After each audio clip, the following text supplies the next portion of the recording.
It turns out that the older an oyster is, the better quality of pearl it produces. I don't know why that story just resonated with me so strongly. Discover the value of your story.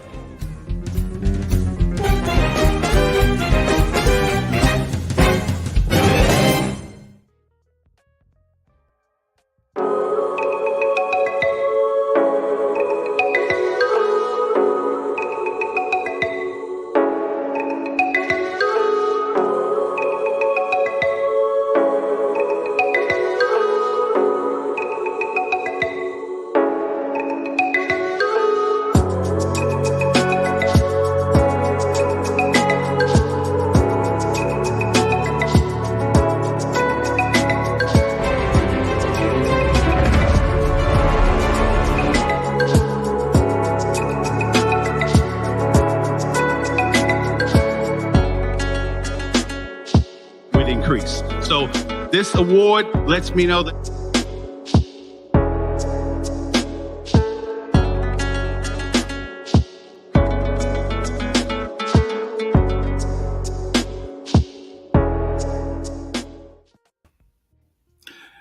good morning, bonjour, comment ça va? Et toi, ça va très bien. Ni hao, hola, bienvenue, Wan Ying, bienvenidos, namaste, and welcome. Welcome to another exciting episode of Gem Hunter Stories. My name is Barry B. Mixon, and I am a gemmological storyteller. And each week, I get a magnificent opportunity to take the art, science, history, and magic of gemstones, precious metals, and fine jewelry, and put it all together into a story. What I've discovered over the years, that so many of the same characteristics, the same traits, the same attributes that we highly praise jewelry with, and gemstones and fine jewelry, those same attributes can be found in people. So what I do is I take those gem stories and use them as a template, as an inception point, as a bridge to help people, to empower people, and sometimes just to remind people of the value of their story, of how they resonate with other people in themselves, how they interact with the light. Thank you, Barbara. I'm really, you know how you get, you go to work some days and you're really excited. You have to do a presentation and you know it's a big presentation, but you're excited about it because you finally get a chance to say what you've always wanted to say. You just didn't know how to say it. That's what today's show is. So first of all, thank you for being here. I want to say hello to a long old friend, Dr. Wilma Watts, that we reconnected just a couple days ago. Thank you for watching today. Welcome. And for those of you who are born in June, and those of you who love pearls, this is, get ready. Get ready. I don't even know which direction I'm going to go. I'm just so excited. The title of this show, this episode, is how to appreciate, care for, and value a gemstone. How to appreciate, care for, and value a gemstone. And of course, for the last 2 or 3 years, I've been giving you different types of gemstones, different varieties, different chemical compositions, some of the history, some of the myths, things of this. But I think you're ready for the next step. Because it's one thing to obtain a gemstone, but it's a whole entirely different world to know how to appreciate it, how to care for it, and ultimately how to value a gemstone. So let's start from the beginning. Just a quick review. Because when you do this, when you do an appraisal, what's the first question you have to ask yourself? You have to ask yourself, what is a gemstone? What is it? What is it? So you have to do what we always talk about, and I should even have to say it, but I'm going to say it for the new people. But for those you've been with me a while, again, thank you. But what's the first thing we have to do? Gem identification. You have to first figure out what it is. How did it get there? Where did it come from? What is the molecular structure? Does it actually match what it's supposed to say? If there's a gemstone and it's the chemical composition is supposed to be chromium and it's not exhibiting that color, then that's not what it is. And this is when you really extrapolate that, I'm talking about not just gemstones, obviously.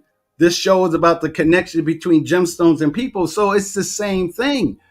If someone is in your life that does not exhibit those things, then that's not what it is.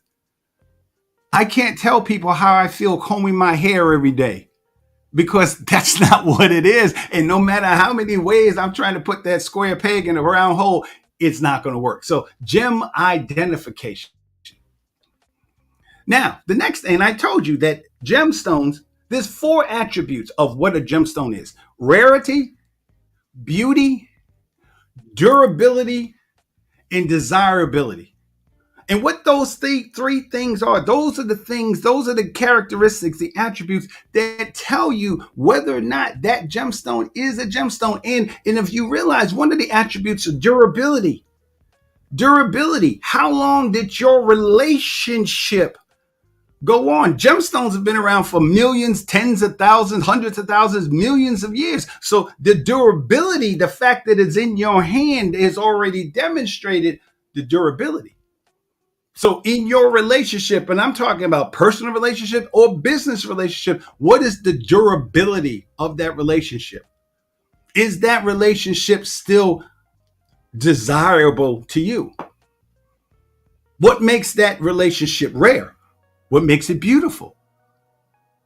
When you have someone in your life that has been down for you from like day one, that's durability.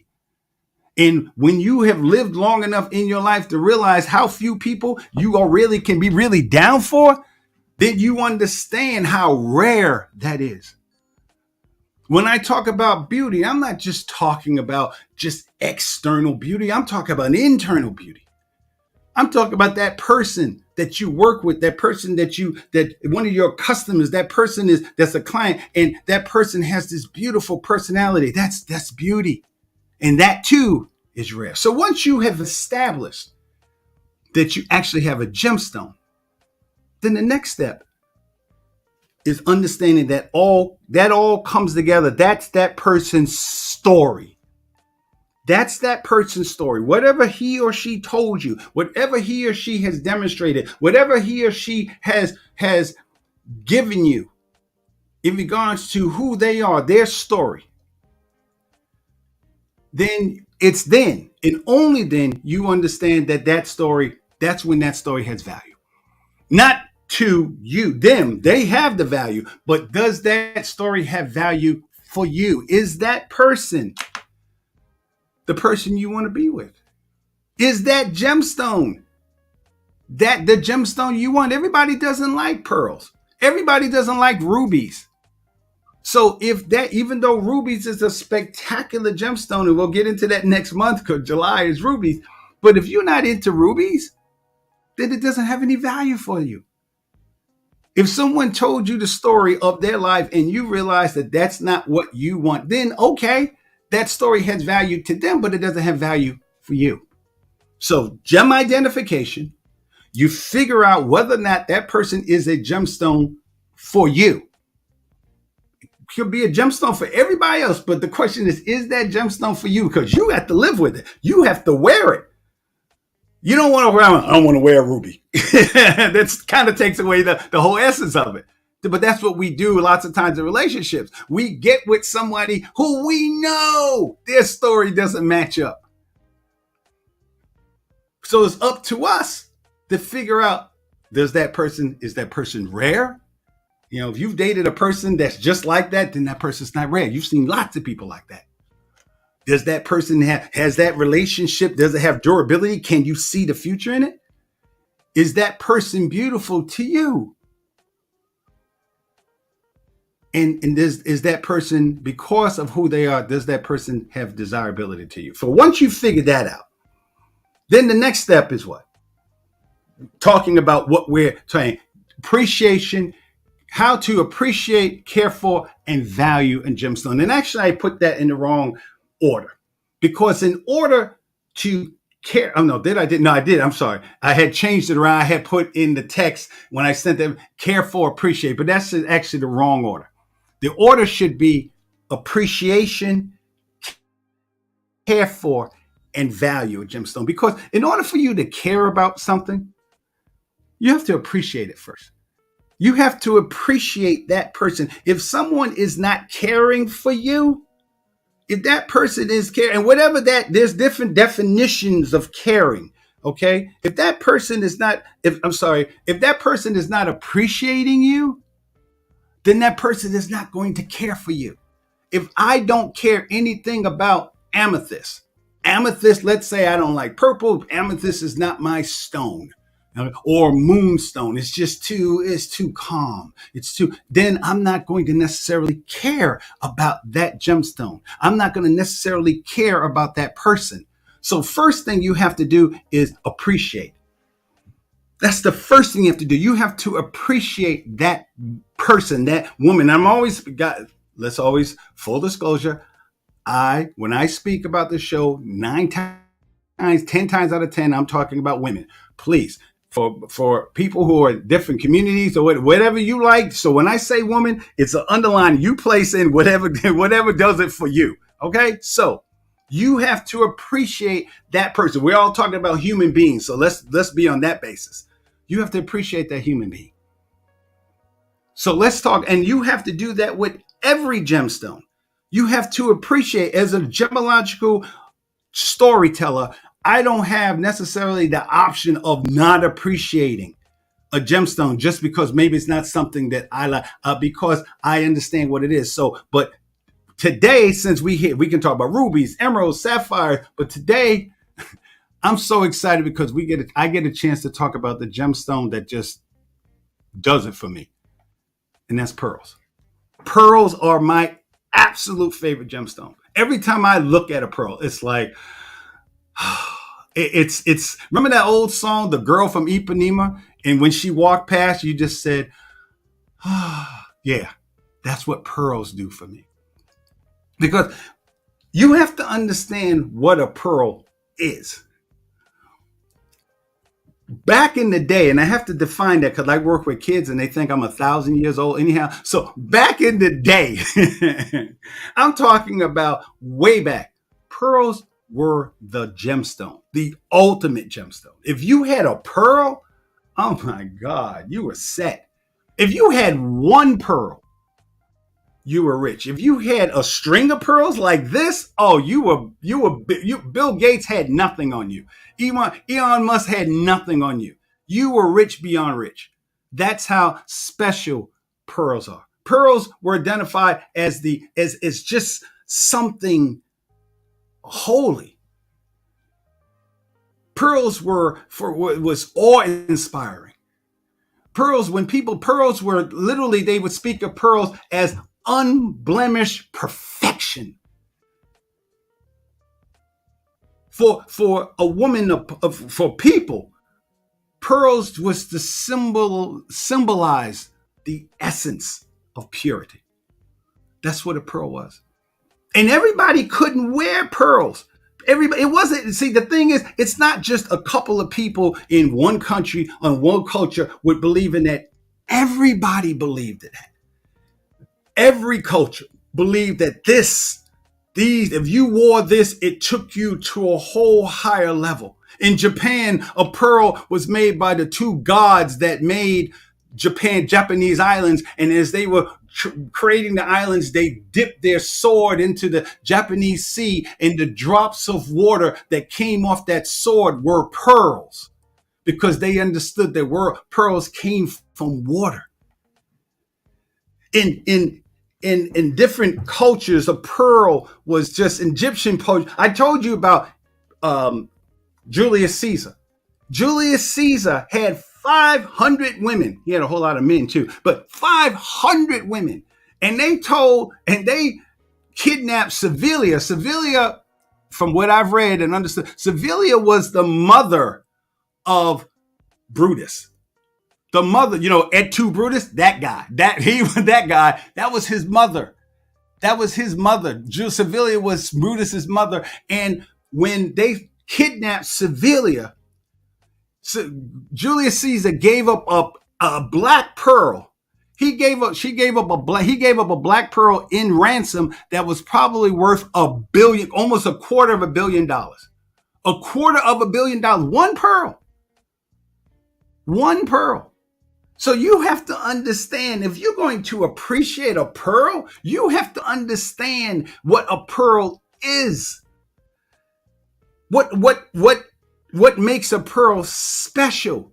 If you were making pearls, you'd have to go through thousands, natural pearls. You have to go through thousands of pearls before you get one pearl. That's how special they are. And it wasn't just one culture. The Egyptians felt like that. The Romans felt like that. The Chinese, the Indians, I'm talking about people from India, the Greeks, and it's definitely the Europeans. Oh my God, if you see pictures of Queen Elizabeth I, she's just dripping in pearls. Dripping. All the Maharajas, the Indian Maharajas, they all wore pearls. Buttons, everything was pearls. In fact, the Latin word for pearl is margarita. Margarita. There's another word which is closer to the spelling of pearl, but the original word was margarita. Yes, which is that which is precious or excellent. So if you have a pearl in your life, if you have a woman that she either likes pearls or that she symbolizes pearls, then you have to understand what that gemstone means to her, what she feels like she is. If she is a pearl, and especially if she is a pearl to not only just to her, but to you, that which is precious or excellent. That's what I'm talking about when I say appreciate. And there's different species of pearls. There's either pearls that are pentata or margarita ferrera. Okay, that's what it is. And there's 100,000 species of oysters, of mollusks that's out there. And they all have the potential of making a pearl, but there's only really 4 varieties of pearls. There's Akoya pearls, which most people know as Japanese pearls. There are South Sea pearls, which are the largest pearls. Those are the pearls they call the queen of pearls. Those are the big pearls. Tahitian pearls are fairly big, but South Sea pearls are huge. And there's 2 varieties. The Tahitian pearls and then the freshwater pearls. The Akoya pearls, the pentata fucata. You notice that, so the genus pentata fucata. And pearls either come from oysters, if they're saltwater, or freshwater, which they come from mussels. Okay, so Akoya pearls are Japanese pearls. You have to understand that this pearl is so valued in Asia that after World War II, this is the thing that saved Japan. Japan was lost. They lost the war, their culture, the whole thing. This Mikimoto, when he created the process, or rather perfected the process of creating something that God made. He recreated the process that God did. It totally changed the pearl industry. 99% of the pearls you see today are cultured pearls. So that's giving you the example of talking about appreciation. You got to, if you're wearing a Akoya pearls, you got to understand what it is, why it's special. Then there's South Sea pearls. And like I told you, this is the Pentata maxima, also an oyster. And you have to understand that there's the golden South Sea pearls, which comes from an oyster which is called a gold lip oyster, because pearls get their colors from the outside of the shell. That's how they get their color. Most of their color comes from, some of it comes from the tissue that they're implanted with. For the most part, it comes from that. So this is also a Pentata maxima. And then you have the silver lipped oysters. Also South Sea pearl, extremely valuable. We're talking about easy 100,000. That pearl, remember that pearl? Well, actually, it was Tahitian. But remember when I told you I went to Tahiti and I saw pearls that cost 10, 20, 30, $40,000? Yes. So if you have a pearl in your life, cultured or natural, because the power, the same attributes that they give for natural pearls are the same thing for cultured pearls. So if you own a pearl, if that woman in your life is your pearl, then you understand, you have a greater appreciation for her because you know how special she is. You know what you're looking at. You know when you touch her, when you hold her, when you touch her skin, there's no difference. The beauty, the elegance, the light. And all of us know a person. I'll just say a person. I'll just say everybody knows a person, a woman that has walked across the room. You may not even know her, but just that same light that you see from a pearl, you see in her. Appreciation. Then you have freshwater pearls, which of course they're not a pentata because they are different. There's freshwater mussels are different than the oysters. Same class, overall family, but they're freshwater Hierosis kumiji, excuse me. All these languages sometimes. Freshwater pearls. In fact, the freshwater market in the United States really started not here, but in Texas. But 150 years ago, you've heard of the gold rush. You've heard of the gold rush. You've heard of the diamond rush in different parts of the world. Well, 150 years ago, there was a pearl rush right here in the United States. All the Great Lakes, especially Lake Superior, Lake Huron, a little bit Lake Michigan, where I live on Lake Michigan, there would be hundreds, 150 years ago, there would be hundreds of people down at the lake finding different mussels that hopefully they had pearls in it, to the point where they almost completely diminished or destroyed the whole population. And then you have my favorite type of gemstone is a Tahitian pearl. I love Tahitian pearls. Tahitian pearls are just magical to me. Every time I see a Tahitian pearl, I think about when I was in Tahiti and that woman, which again, I always say how spectacularly beautifully she was. But the thing I want you to understand is when she held that Tahitian pearl in her hand, I could not tell where her hand ended and the pearl began. And that pearl was $40,000. And I didn't understand it until when I walked into the store. And when she showed me the symmetry, how that pearl rolled on the table, and you could literally see the light traveling from one end of the table on that pearl to the other in perfect symmetry. It was like there was a track, and she just rolled it. And we waited for it to just go down. And I didn't think it had enough power to go all the way down. It went a big pool table, went all the way down to the pool table, hit the back wall, came back exactly where it started. She held the pearl up and said, "See, I'll never forget that." That's a Tahitian pearl. And the Tahitian pearls are called Patata margarifera kumiji. That's the name. That is the scientific name of a Tahitian black pearl.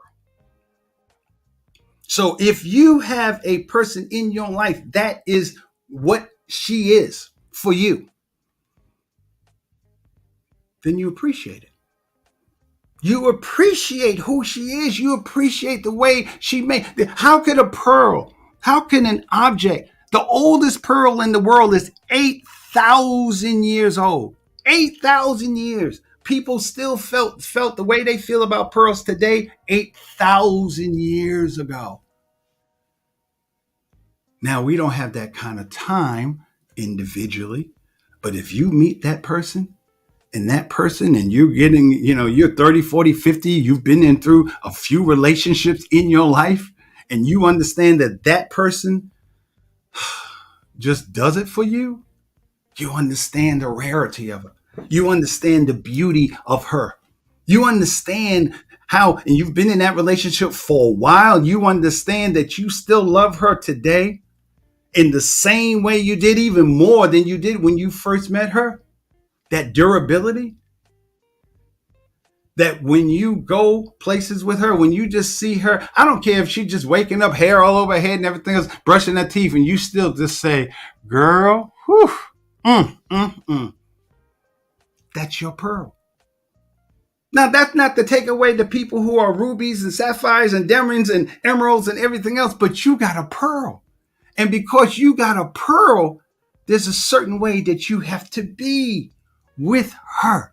You have to understand who she is. It's not about changing her. It's about appreciation of the gemstone that she is. Because pearls are different than any other gemstone. Which brings us to caring. Once you appreciate that gemstone that's in your life, that person that's in your life, once you appreciate who that person is in your life, that person that every time you go just buy a cup of coffee, they just look at you and say, good morning. You can hear like, you're looking around like, oh my God, it's raining outside. It's 10 feet of snow. And she just looks at you, or he looks at you and says, good morning, and gives you this cup of tea or coffee or whatever. And you just know that the world is going to be perfect. When you appreciate that person in your life, then you have got to care. That's the only way you begin to really care for that person. You know that pearls come in a variety of different colors, so it's not just one color that makes a pearl a pearl. If you have a gold pearl, that's your pearl. If you have a gleaming white pearl, that's your pearl. If you have a unbelievably, it's almost like aubergine, Tahitian pearls have this beautiful blackish green aubergine color. If that is your pearl, then you care for it. You understand where the color comes from. You understand that pearls come in all different shapes. Only about 40 to 50% of pearls, all pearls, are symmetrical. All pearls. Back in the day, pearls weren't symmetrical because more pearls were natural. So each pearl had their own individual look. The individual, of course, symmetrical, being perfectly round is the essence of what most people think about when they think about a pearl. But trust me, when you look through all the different periods of time, pearls were different shapes, tubes, horses. That pearl looks like a horse's head to me, but yet it still has value. And when you begin to appreciate what that pearl is, that's when you begin to care for it. And I'm going to tell you when we come back how you care for a pearl.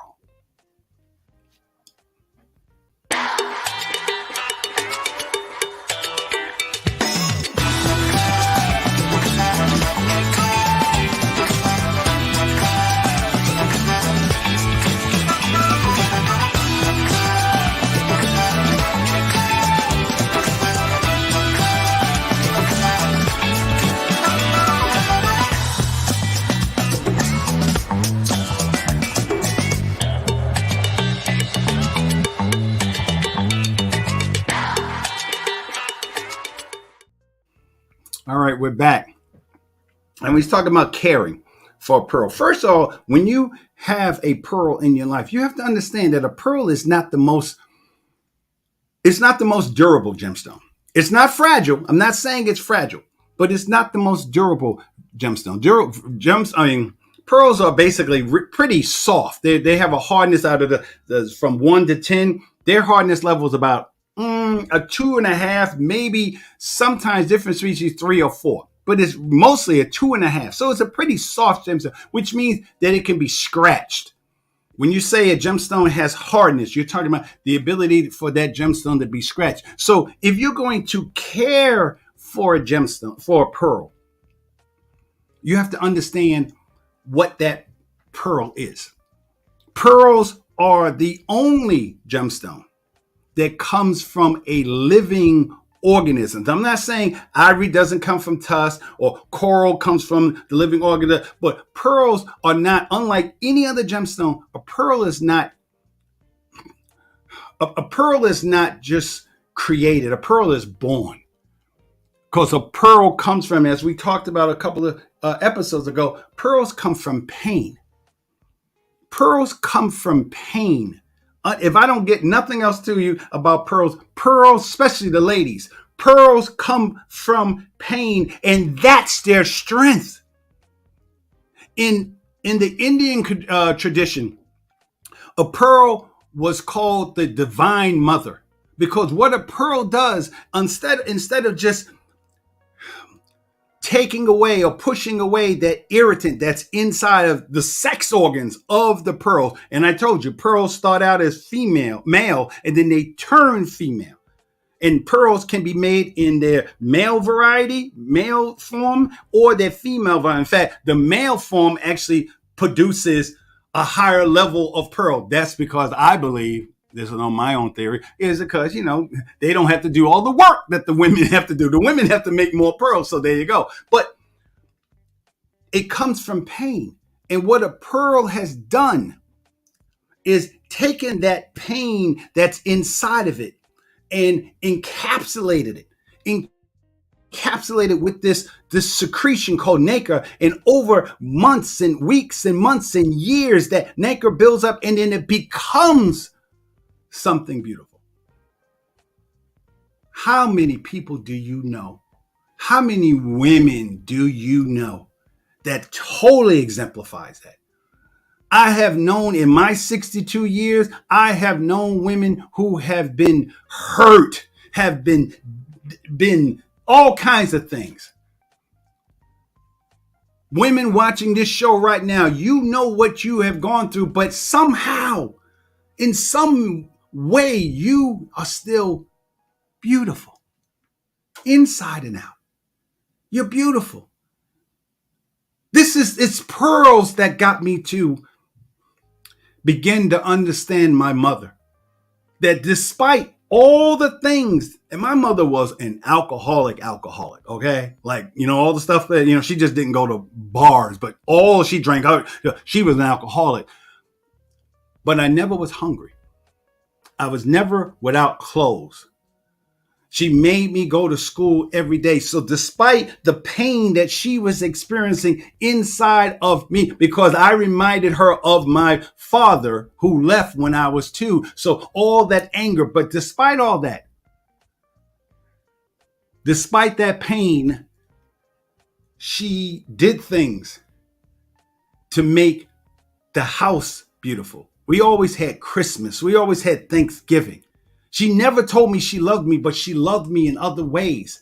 That's what a pearl does. When you understand the beauty and the strength of a pearl is able to transform. A pearl is able to take that pain. A pearl is a lesson. When you understand what a pearl is God's lesson to tolerance. To seeing it's a pearl takes something ugly and integrates it in itself in such a way, but where now that pearl has become a creative experience. Women who have taken that pain, taken those tragedies, taken those heartaches, taken that abuse, taken all those things that she has gone through and became more. That's what a pearl is. That's what a pearl is. When you understand what a pearl is, when you understand that it comes from a living organism, that a pearl was born, that's when you can see. So with a pearl, you don't, because a pearl is an organic substance, there's ways you treat it. You don't put, the first and foremost, when you buying pearls, you put a pearl on last.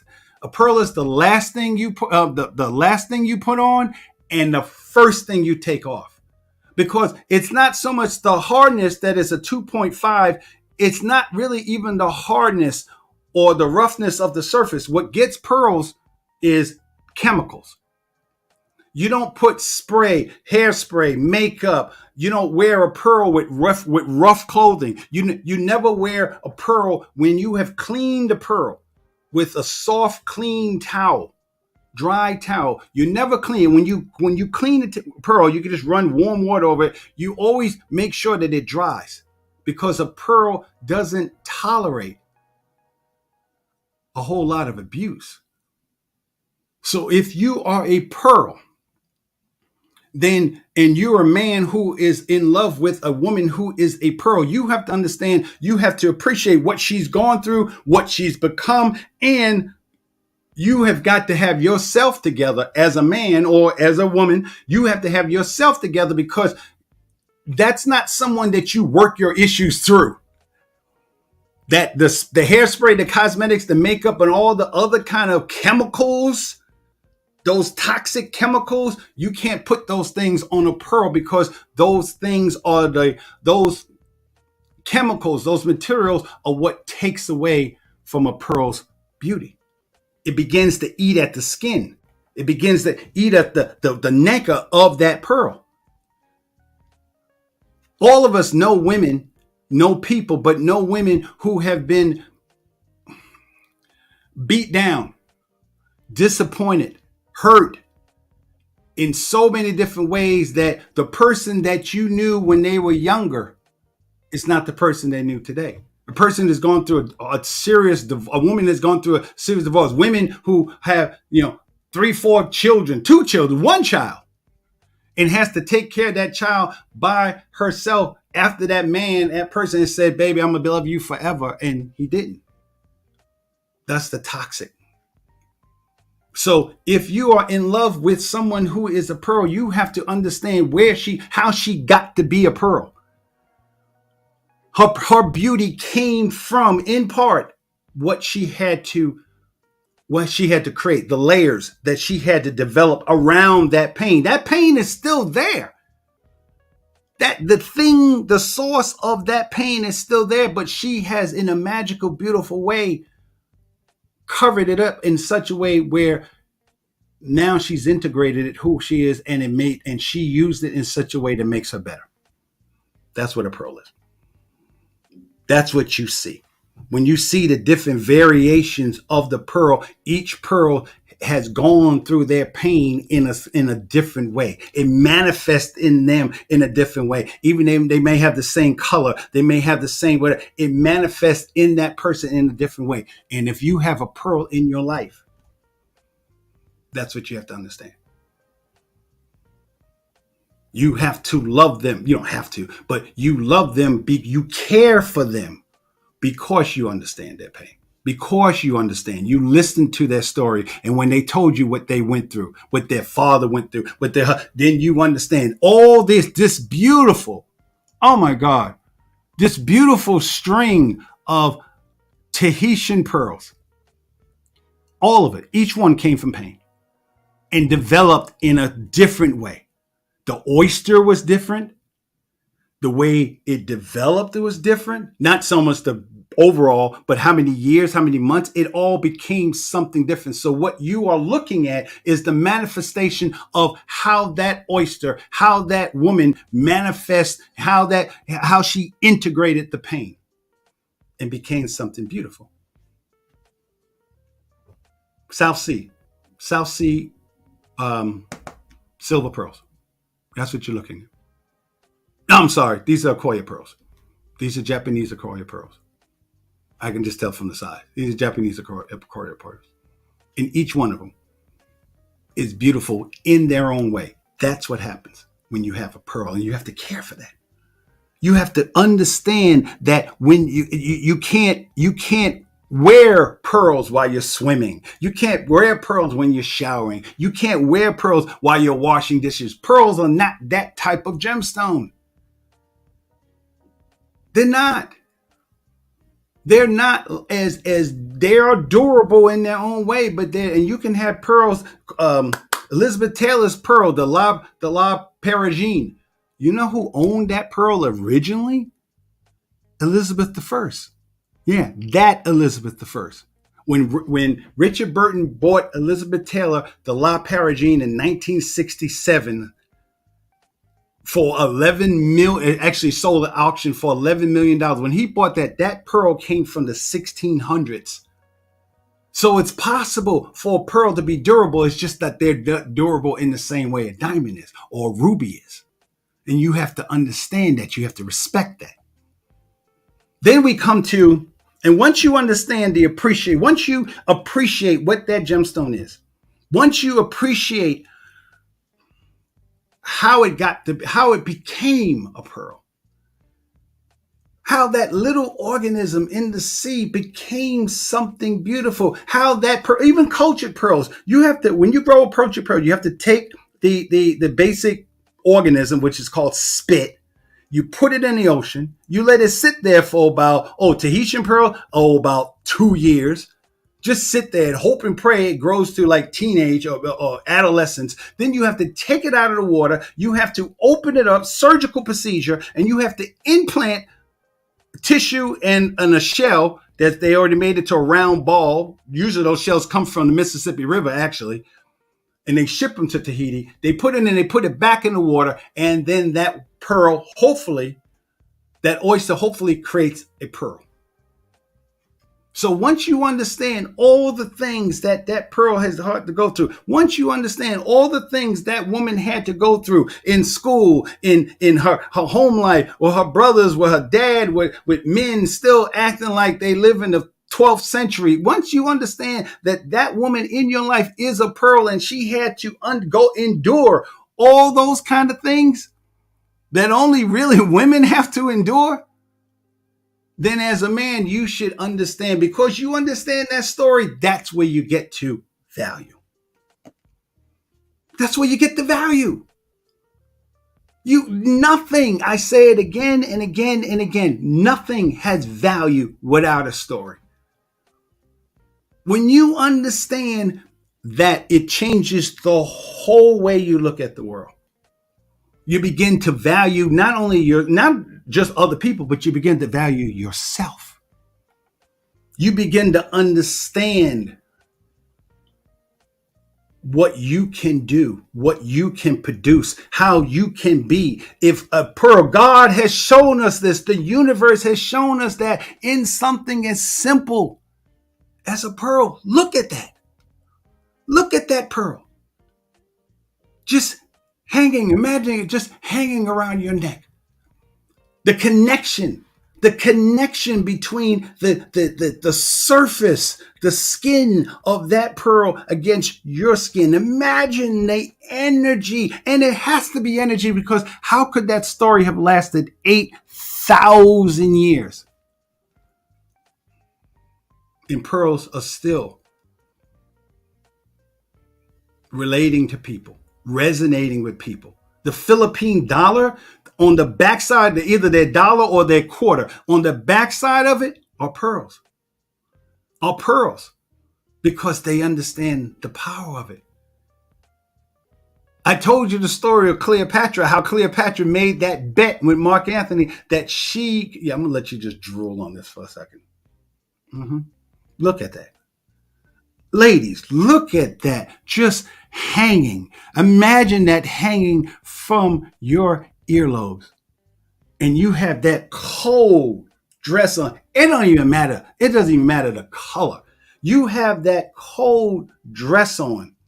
Your shoes, your makeup, and then you just have just simple elegance. Voila. Imagine it. Imagine the value. And I was talking about Cleopatra. Cleopatra bet Mark Antony, who was all that in a bag of chips back in those days after Julius Caesar died, of course. He was Julius Caesar's right-hand man. He got assassinated, so Mark Antony fell in love with Cleopatra.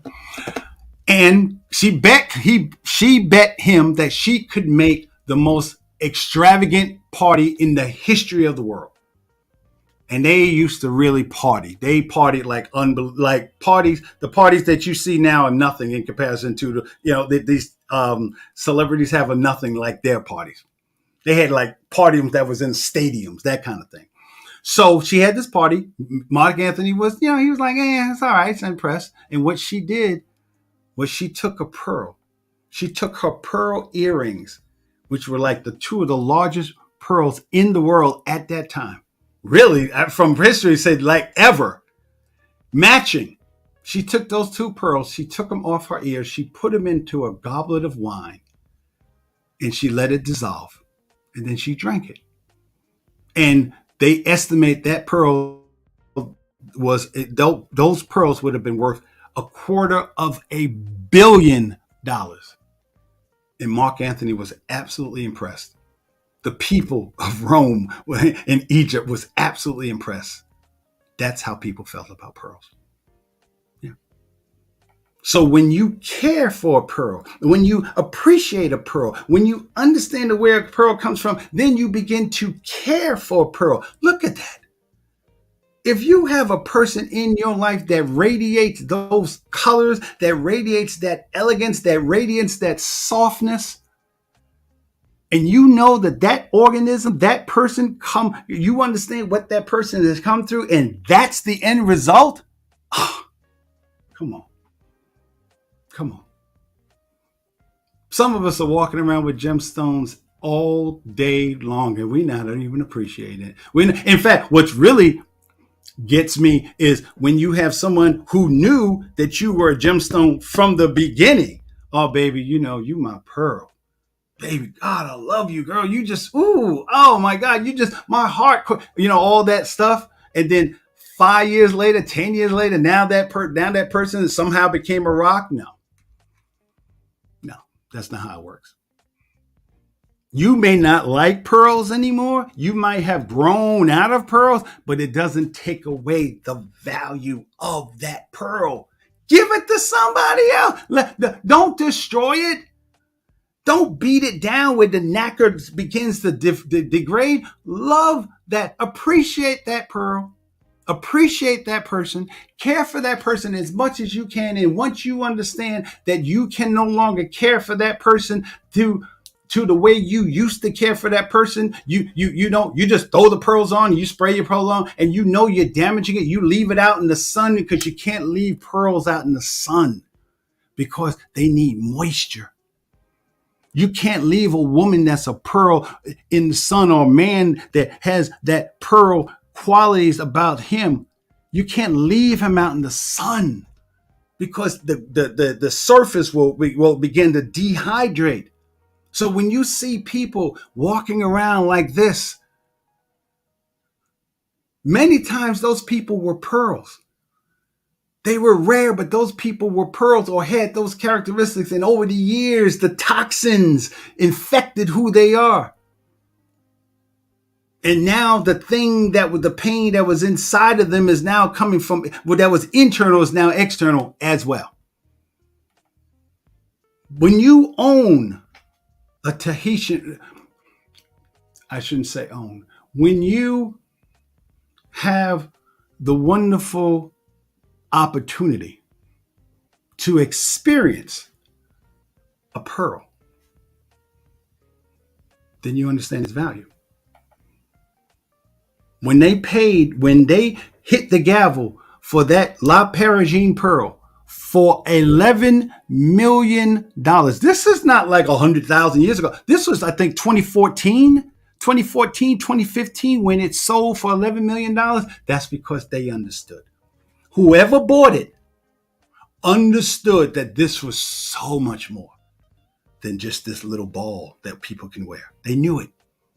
You have to understand when that person that you love, that person that you married, that person that you had a child with, that person that you built a business with, you have to understand who that person is, what you have to know how to care for that person, that the gemstone that person is. And only from there you understand their value. You understand their value. And if you don't understand their value, then just be honest. Be honest. Don't just throw it you can't just throw pearls in a jewelry box. Why? Because if you throw pearls in a jewelry box, it might dry out. If you just wipe a pearl down with a towel, just wipe a pearl down. If that towel is rough or that cloth is rough, you're going to scratch it. It's not going to be this anymore. If you clean a pearl, you wet a pearl and the strings get wet, then and then you just hang it. Then what happens is the strings are going to stretch and that pearl will no longer lie in the way. So you have to know that when you clean a pearl, you have to leave it on a soft cloth platform and allow it to just dry. No hair dryers, no advanced dryer, nothing. You don't clean it. You don't put a pearl in an ultrasound machine because that's not what it's built for. You don't see, when you see pictures of Queen Elizabeth I, and you see her riding and bringing England, she wasn't wearing pearls then. She wasn't wearing pearls. I'm going to wear pearls over my armor. No. But the pearl that she was is inside. She was beautiful inside. Pearls are often used for cosmetics. That's one thing I just really learned. Yeah, Queen Cleopatra wasn't, because of genetics, she wasn't the prettiest woman in the world, but she made herself pretty. That's why she owned not only perfume, but makeup factories. She created that. Those were the layers. She made sure that every time people saw her, they saw the beauty. She did that purposely. That's what pearls do naturally. And each one does it in its own way. Each one manifests that pain, wraps that pain, incorporates that pain, integrates that pain into something beautiful. Yeah. That's what we have to do. We have to begin to know how to appreciate, care for, and value the gemstones that are in our lives. Because when you do, it's not even just for them, it's for yourself. Because when you do that for the gemstones, it comes back to you. Because you start listening to their story and then you start thinking about your story and you start thinking, wait a minute, hold on a second. And it's either way, either they've gone through so much, male or female, they've gone through so much more stuff than you have, and yet they are where they at. What's up with you? What's your excuse? Or you can look at yourself, realize what you've been through, and then literally look at yourself in the mirror and say, voila, look what I have become. Not as a bragging thing, but just inside of yourself. You realize that you are a gemstone. You deserve to be appreciated. You deserve to be cared for. And if that person is not caring for you, okay. They're just not into pearls. They're just not into pearls. Everybody doesn't like pearls. The pearls are symbols of different sororities. The AKAs, they use different numbers of pearls. The Zetas, they use different numbers of pearls. And for them, those pearls represent the purity. Those pearls represent the beauty of Black women coming together. Women back in the 17th, 18th century, when you got a string of pearls, your first piece of jewelry was a string of pearls, if your family could afford it. Because it literally let the world know that you have come of age, that you have reached the beginning of you becoming this beauty, this beautiful person, this beautiful woman. You have become that. Nothing has value without a story. Nothing. So when you begin to appreciate, care for, and value a gemstone, the first thing you have to do is understand what it is. Understand and listen to the story. So that is what your homework assignment is today. Talk to someone and find out what their story, even especially if it's somebody that you think you don't like. Find out what's their story. Just ask them, you know what? Tell me who you are. They'll be shocked, like, what? Just tell me.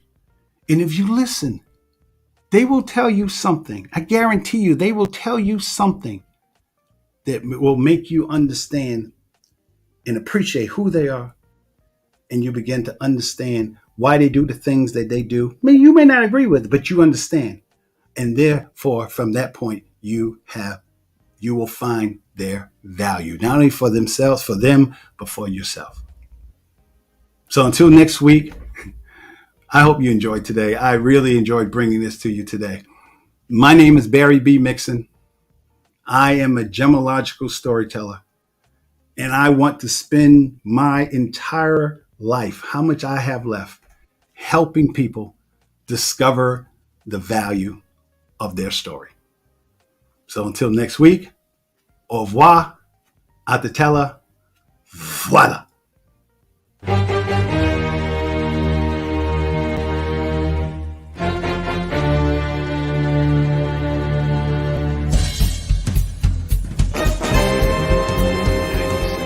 Of all the pearls on the market today are actually cultured pearls? Yeah, that's right. Natural pearls are extremely rare. So if you have one, your grandmother said that she got one from way, way back, give me a call. Discover the value of your story.